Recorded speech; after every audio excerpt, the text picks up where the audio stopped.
안녕하세요. 레인보우 아침 묵상으로 인사를 드립니다. 오늘 하나님께서 우리들에게 주시는 말씀은 창세기 41장 1절에서 16절의 말씀입니다. 우리 함께 듣고 오겠습니다.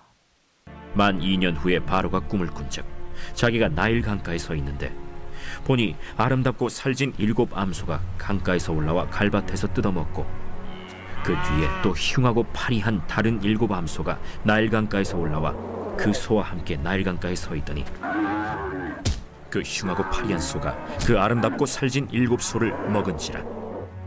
바로가 곧 깨었다가 다시 잠이 들어 꿈을 꾸니 한 줄기에 무성하고 충실한 7 이삭이 나오고 그 후에 또 가늘고 동풍에 마른 7 이삭이 나오더니 그 가는 7 이삭이 무성하고 충실한 7 이삭을 삼킨지라. 바로가 깬즉 꿈이라.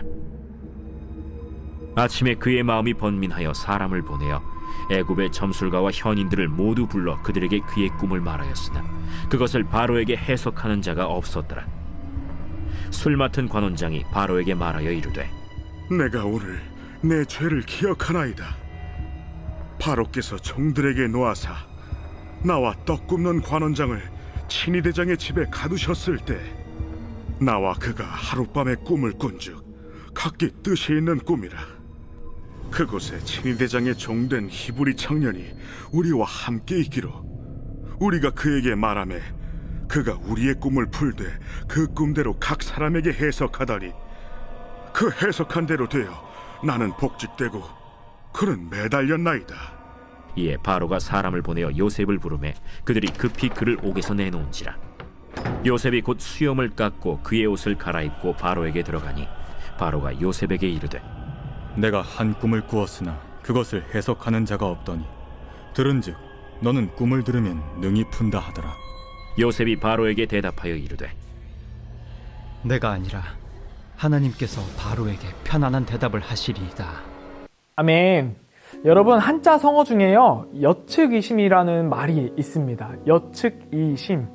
우리들이 잘 알고 잘 사용하는 말인데요, 화장실에 들어갈 때의 마음과 나올 때의 마음이 다르다라는 뜻입니다. 화장실에 들어갈 때와 이 나올 때의 마음은 왜 다른 것일까요? 간단하게 생각해보면 나의 가장 급한 문제가 해결되었기 때문입니다. 이 오늘 말씀에 등장하는 술 맡은 관원장의 마음 역시 이 여측이심이지 않았는가 생각해 보게 됩니다. 이 술 맡은 관원장은 바로에 의해 친위대장이었던 보디발의 집에 감옥에 갇혔을 때에는 이 세상을 다 잃은 듯 있다가 이 요셉의 꿈 해석으로 희망을 찾았던 그가요, 그 감옥에서 나올 때에는 꿈을 해석해준 이 요셉이 간절하게 부탁한 자신을 기억해달라는 이야기를 새까맣게 잊어버리게 되죠. 우리들은요, 이런 장면을 보고 여측이심이라고 이야기하게 됩니다. 그런데요, 이것이 오늘 술 맡은 관원장만의 모습이 아니라는 것이 우리들을요, 불편하게 합니다. 우리들도 마찬가지로 고민이 되고 어려울 때는 이 문제를 해결해 줄 수 있는 사람들을 수소문에 찾아다닐 만큼 간절하게 구하고 요청하지만 그 문제가 해결된 뒤에는 이 문제를 함께 해결하기 위해 애써준 사람들은 쉽게 잊어버리거나 등한시하게 되는 자기중심적인 모습이 우리들에게도 여전히 아직 남아있다는 사실을 우리가 발견하게 됩니다. 우리들의 인생에서도, 특별히 우리들의 신앙생활에서도 이 여측이심은요, 아주 자주 일어나게 되는 것 같습니다. 하나님께서 내게 주시는 은혜에 대해서는 당연하게 생각하고 하나님께서 주시는 그 은혜를 나누어야 할 때 우리들은요, 인색함을 보이는 우리들의 모습을 경험하게 됩니다. 우리들 또한 그 사랑을 통해 거저받았음에도 불구하고 다른 이들에게 거저주지 못하는 우리들의 모습을 볼 때에 다른 사람을 이야기할 것 없이 나는 참 연약하고 이기적인 존재다 하는 생각을 우리가 하게 됩니다.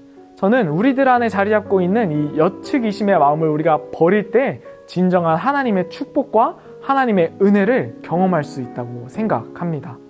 그리고 우리가 받은 은혜를 다른 이들과 함께 나눌 때 그 은혜가 우리 안에서 묵혀지지 않고 새로운 은혜로 채워주실 줄로 믿습니다.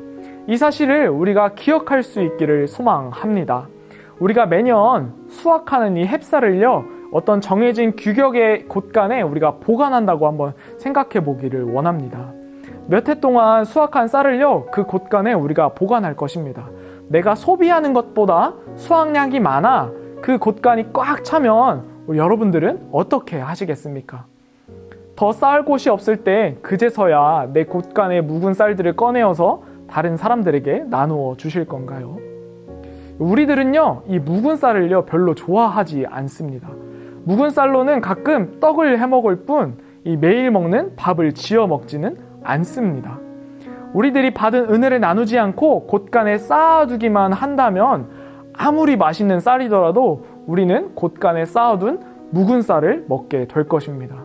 그러나 우리가 받은 은혜를 곳간에 쌓아두지 않고 이 나누는 삶을 살게 된다면 우리의 곳간은 꽉 차 있지 않을 수는 있을지 모르지만 우리들은 매일 향기 나는 밥맛이 좋은 햅쌀로 밥을 지어 먹게 될 것입니다. 은혜는 내가 가지고 쌓아둘 때보다 나눌 때 우리들에게 더 큰 은혜가 임할 수 있다는 것을 기억하시기를 바랍니다. 왜냐하면요, 은혜는 우리들에게 속한 것이 아니라 은혜는 하나님께 속해 있기 때문입니다.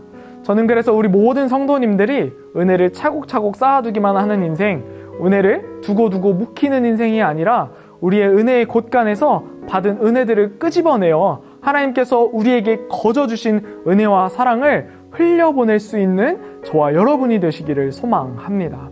이 오늘 말씀에는 우리들이 고백한 것처럼 하나님께 받은 은혜와 사랑을 흘려보내는 사람이 등장합니다. 요셉은 하나님이 그와 함께 하심으로 형통했다고 성경은 이야기하죠. 여러분은 이 요셉의 삶이 형통했다고 보이십니까?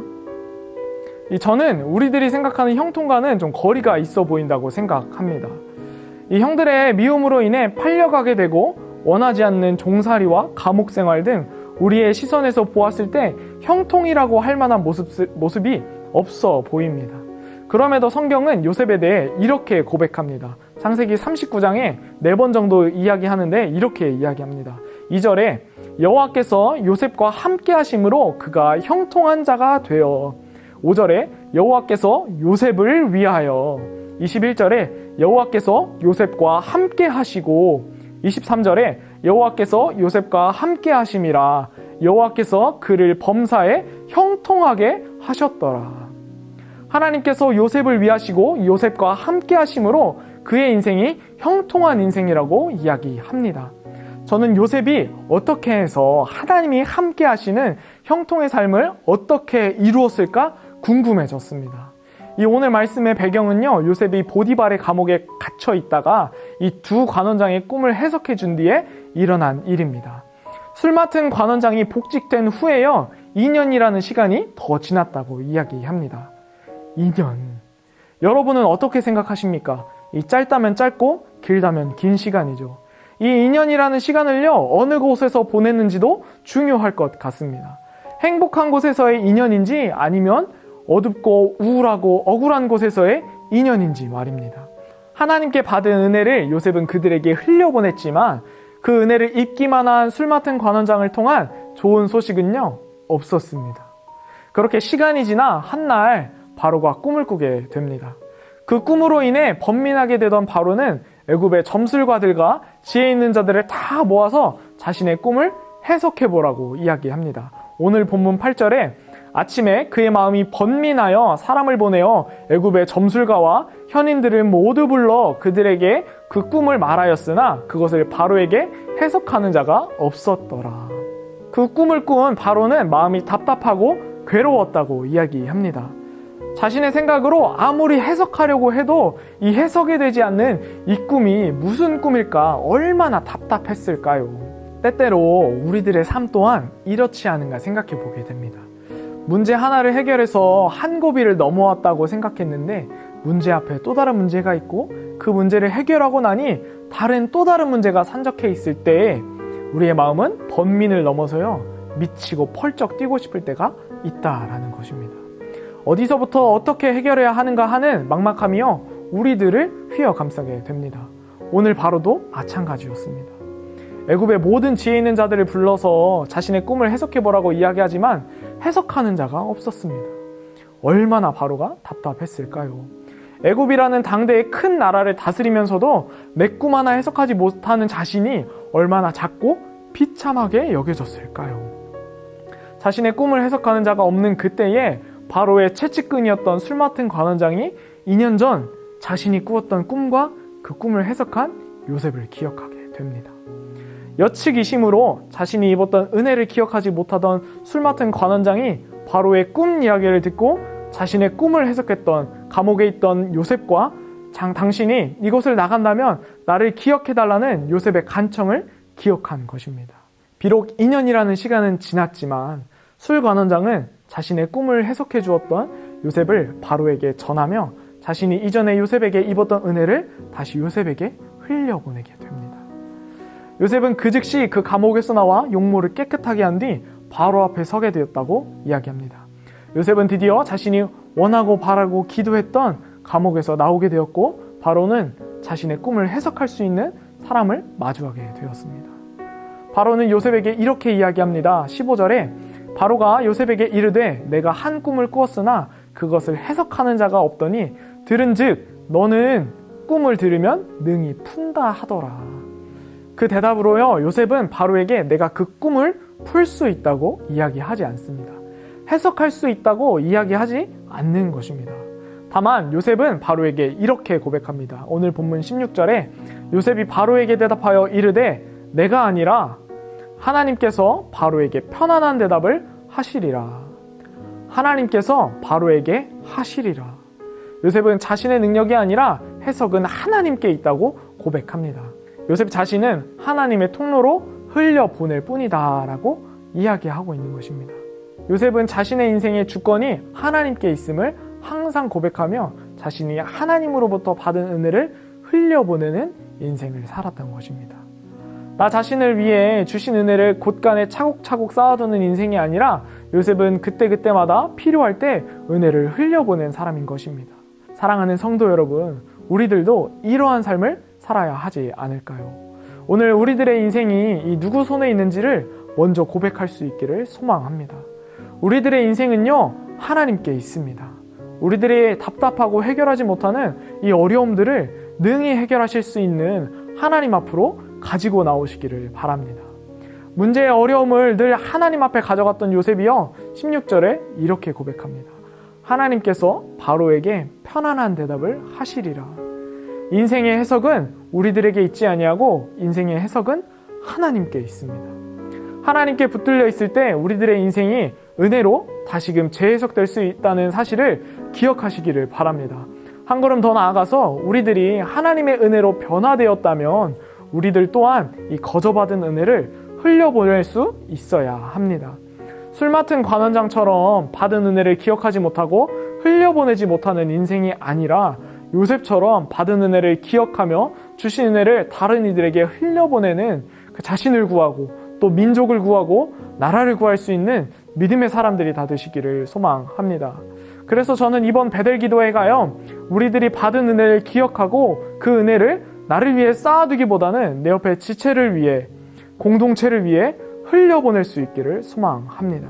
하나님께서 이미 주신 축복을 기억하고 축복을 나를 위해 쌓아두는 것이 아니라 내 모든 것이 하나님께 속해 있음을 알고 고백하는 우리가 다 되어서 하나님의 은혜를 날마다 다른 이들에게 흘려보낼 수 있는 믿음의 유통업자, 은혜의 유통업자가 되어 요셉처럼 하나님이 함께 하시는 형통의 삶을 누리시는 우리 천안침례교회 모든 성도님들이 다 되시기를 예수님의 이름으로 축복합니다.